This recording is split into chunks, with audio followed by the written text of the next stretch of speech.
Okay, so flocculation model. So it's about this problem of, yeah, we can get similar sized things to collide, but we can't get other ones to collide, or can't get different sized particles to collide.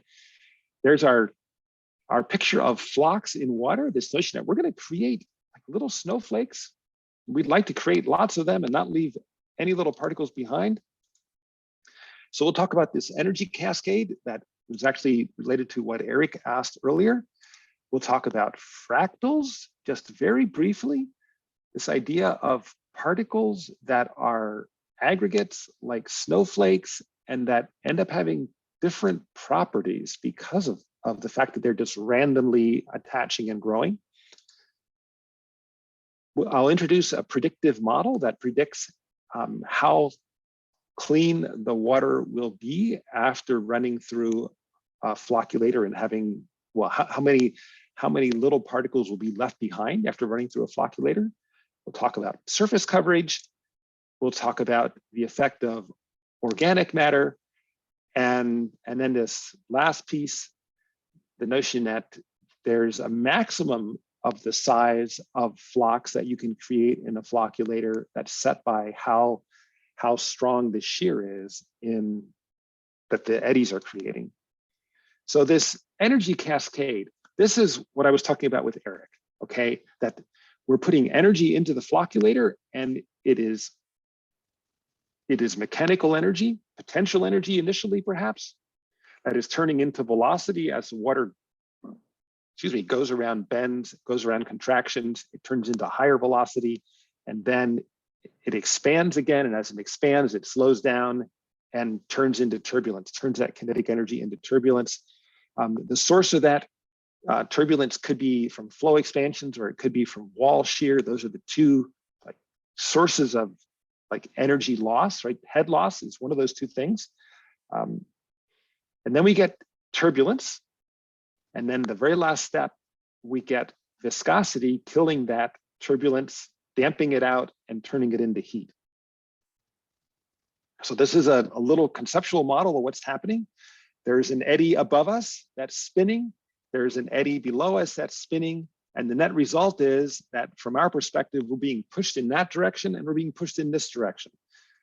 And so we're being deformed. And so the fluid, if we look at a rectangular chunk of fluid, based on what those two eddies are doing to us, that little chunk of fluid is going to deform like this.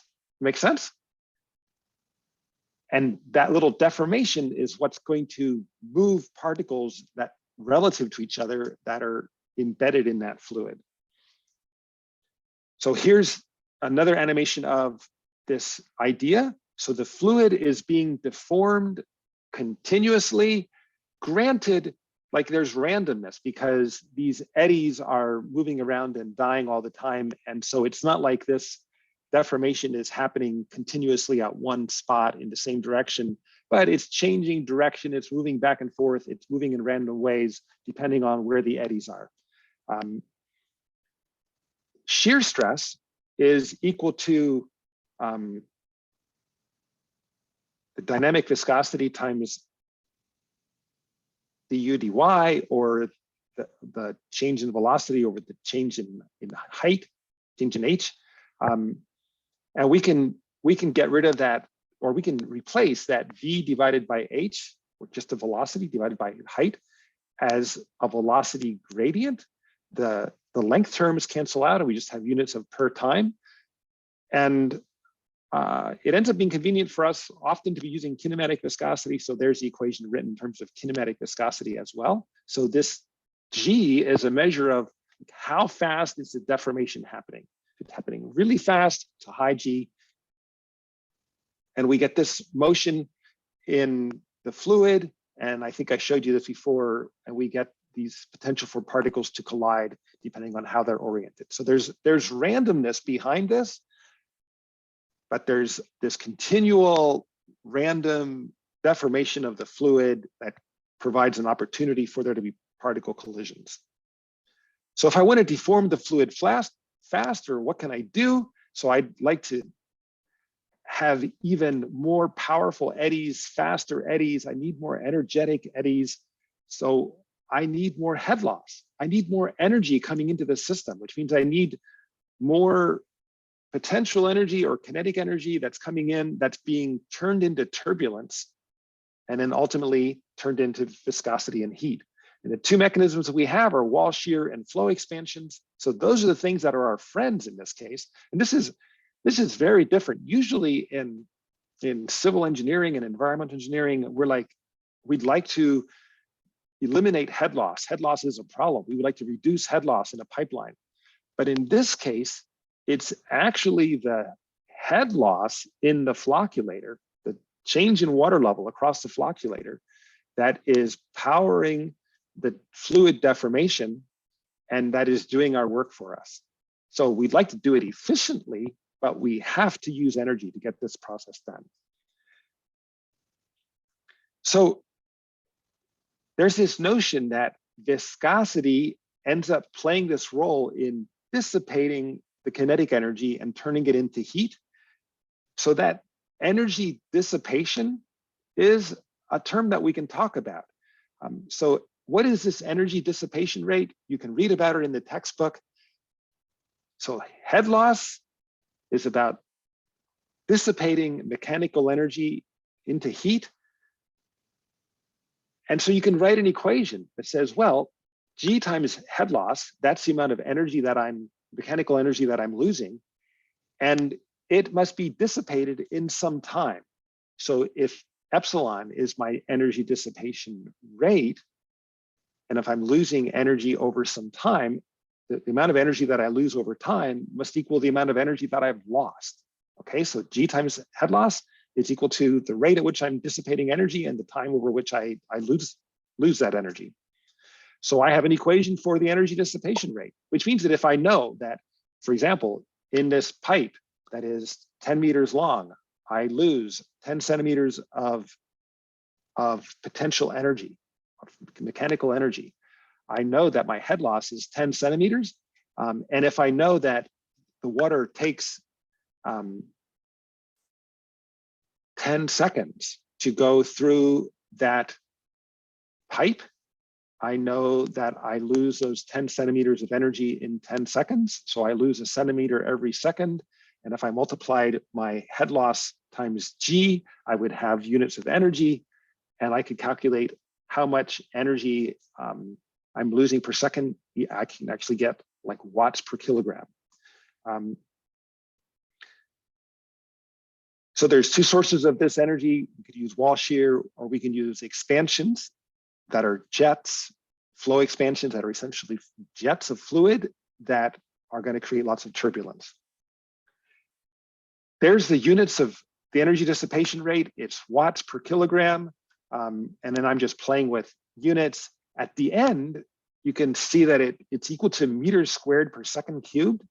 And I don't know if you've ever met a meter squared per second cubed, but it's a kind of strange set of units. But you can actually turn it into something logical. You know that kinetic energy is v squared divided by 2, right? So if you look inside that epsilon, there's a meter squared over a second squared, but there's an extra second there. So it's a velocity squared per time. So and velocity squared is a kinetic energy. So it's a kinetic energy per time. It's energy per time. It's the rate at which energy is being lost.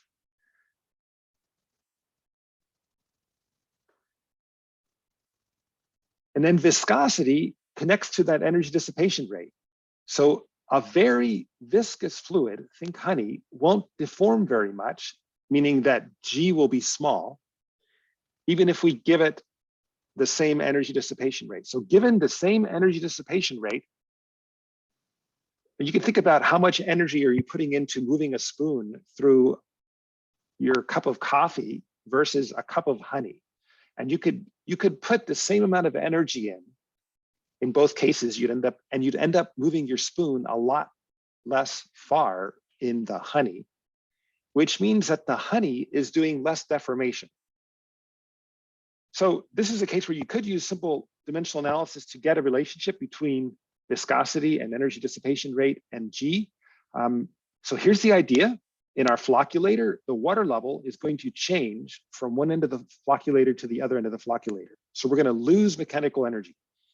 And that is the equation that I showed earlier, where G times head loss is equal to energy dissipation rate times theta. And there's that head loss. The rate of energy dissipation divided by the viscosity sets the rate of fluid deformation. So this is the equation that I'm just like throwing it out. You could derive this from dimensional analysis. It's the only way you can combine energy dissipation rate and viscosity and velocity gradient to get a coherent equation where the dimensions work. And it tells us that if the viscosity is high, given the same amount of energy dissipation rate, the fluid deformation rate, G, is going to be low. You see that? If I increase viscosity, the bottom of the term, the bottom of the equation, then the deformation gets small. Anybody want to ask a question about that? I don't know if you see where this is going. This is us going from, we're going to design a flocculator that is going to make particles collide. It's going to do that by making the fluid deform. It's going to do that by creating little eddies that cause the fluid deform. And we're going to make those little eddies by first making big ones and then having those big ones make smaller and smaller eddies. And we're going to create the big eddies by having a flow contraction followed by an expansion. Wow, that's all happening so that we can make flocks, our particles collide. Question? So there it is. These little eddies are going to be powering the fluid deformation. And that G is how much the fluid is deforming. And so this is what's going to be happening. Particles are going to be colliding, just like I showed you before. We're going to get bigger and bigger particles, and all is good, except that they don't all collide. And here's the next notion. The size change produced by the flocculation is dramatic. We go from particles that are a few micrometers in diameter, up to maybe even a millimeter in diameter. And if we do that, how many collisions do you think it's going to take to go from a micrometer up to a millimeter? Now that we know that only similar sized particles collide, it actually makes the math a whole lot easier. And actually, this is interesting.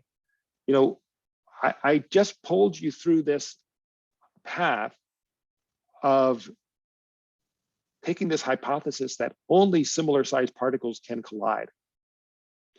That hypothesis is what made it possible for us to like crack the code of what's controlling flocculation. Because if you assume that all particles of all sizes can collide, it ends up being a mess trying to figure out what's happening in flocculation. And you predict that flocculation should work a whole lot better than what it actually works. So once we had this insight that, oh, only similar sized particles can collide, it made it possible for us to model it using much simpler equations, because we only have to track the little guys. We don't have to track the big particles anymore because they're not involved in flocculating the small particles. Okay, but how much larger in volume is a 1 millimeter diameter particle compared with a 1 micrometer diameter particle? What's the factor of volume between a micrometer in diameter and a millimeter in diameter?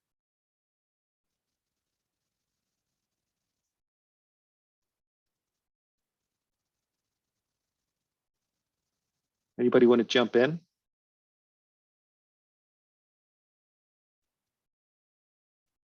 It's too easy, right? But do you like this answer? I see some shaking heads. What am I doing wrong?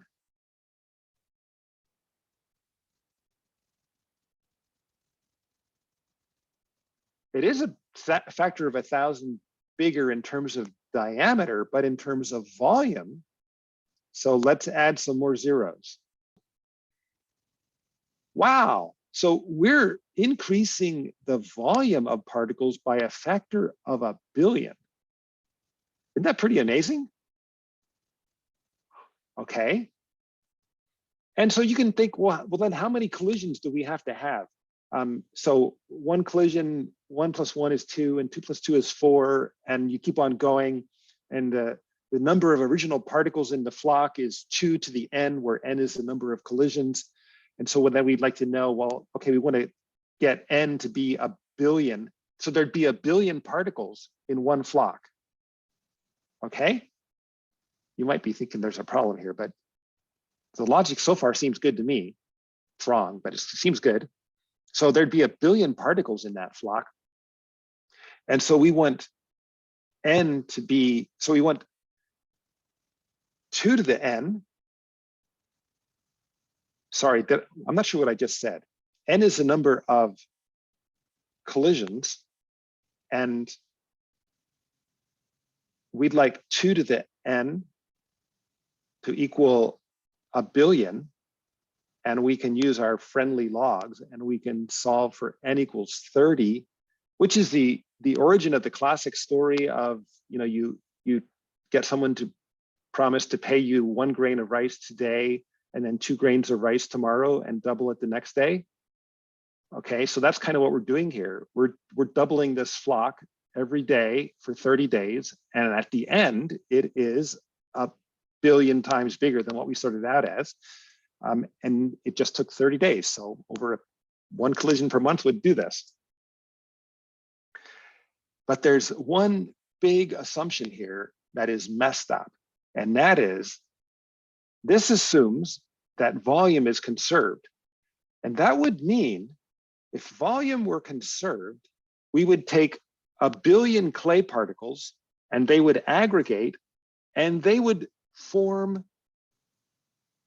what is a particle that has the density of clay and that is 1 millimeter in diameter? What do you call that? A particle with the density of clay and it's 1 millimeter in diameter. You've all played with these. What do you call it?